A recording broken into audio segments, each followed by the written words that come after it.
Hello everyone, मैं स्वाति रैना आप सबको मेरे स्वाति व्लॉग और लाइफस्टाइल चैनल में स्वागत करती हूँ। तो आज हम देखने वाले हैं कहा नेतर यानी कहा नेतर। इसका मतलब है कि कहा यानी 11, नेतर यानी नक्षत्र। तो 11वां नक्षत्र यानी हमारे घर पे जब कोई नया बच्चा पैदा होता है तो उसके 11वें दिन पे ये संस्कार किया जाता है। कोई बच्चा पैदा होता है तो पहले जो 10 दिन होते हैं वो 10 दिन हमारे यहाँ सूतक होता है, जिसको हम कश्मीरी में हूंस बोलते हैं। तो वो होता है। तो जब ये 10 दिन होते हैं, 10 दिन के बाद हमारा होंस ख़त्म हो जाता है। तो 11वें दिन पे ये हम पूजा करते हैं। तो अगर किसी कारण की वजह से अगर हम ये 11वें दिन पे पूजा नहीं कर पाते हैं तो वो हम पूजा किसी और दिन कोई अच्छा सा मुहूर्त देख के कर सकते हैं। मगर ये भी है कि अगर जब तक हम ये कामयाब नहीं करते हैं तब तक हम हमारे घर में कोई भी शुभ कार्य नहीं कर सकते। जैसे कि हो गई जैसे कि यज्ञोपवीत है या मैरिज है या इवन श्राद्ध है। तो जब तक हम ये कामयाब नहीं करते हैं तब तक हम ये सारे फंक्शंस नहीं कर सकते। तो जिस दिन हमारा कान नेत्र हो जाएगा उसके बाद हम सारे हमारे धार्मिक कार्य कर सकते हैं। तो चलो देखते हैं हम कान नेत्र क्या होता है और कैसे करते हैं। हिंदू धर्म में जब बच्चा पैदा होता है तब हम उसकी पूर्व जन्म के शुद्धि के लिए जात कर्म संस्कार करते हैं। इसलिए न्यूबॉर्न बेबी को शहद और गोल्ड दिया जाता है, क्योंकि शहद और गोल्ड बच्चों को बुद्धिमान बनाता है और उनकी आयु लंबी करता है। इसी जात कर्म संस्कार को कश्मीरी पंडित कहा नेतर कहते हैं। इसी को हम नामकरण संस्कार भी कहते हैं। इस पूजा को फैमिली का बड़ा मेंबर स्टार्ट करता है, जैसे कि बच्चे के दादाजी। वो नए वस्त्र पहनकर पूजा स्टार्ट करते हैं। जब तक पूजा होती है तब तक घर के सभी लोग फास्ट रखते हैं। फास्ट में वो दही, दूध, फ्रूट्स या फास्ट वाली चीज़ों का सेवन कर सकते हैं। उस दिन बच्चे की मातामाल वाले बच्चे के लिए और उसके घर वालों के लिए यथाशक्ति गिफ्ट भी लाते हैं।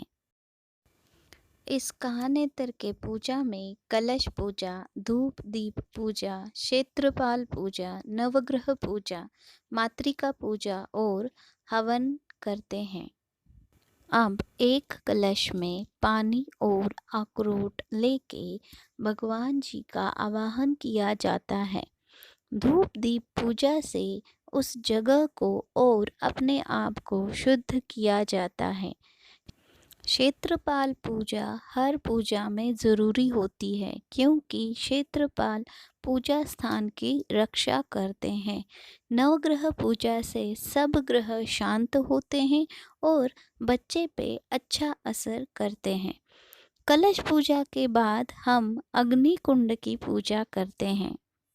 इसके बाद हम देवत खीर पूजा करते हैं, जिसमें हम हमारे 7 माताओं की यानी अनुमति, राका, सानीवाली, कुह, धरती, सर्वेश्वरी और अन्नेश्वरी माता की पूजा करते हैं।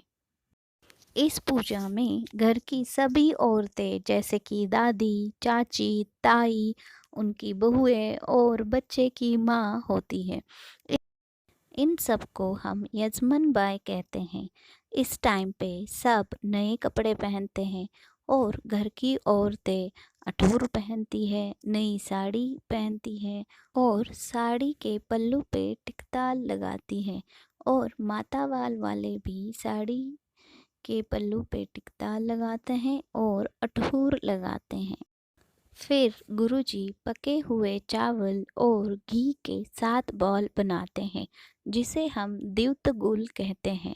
फिर इसे घर की बड़ी औरत धरती पे चूने से बने हुए एक डिज़ाइन पे रखती है और उस पे तिलक, फूल और कुछ दक्षिणा भी रखती है।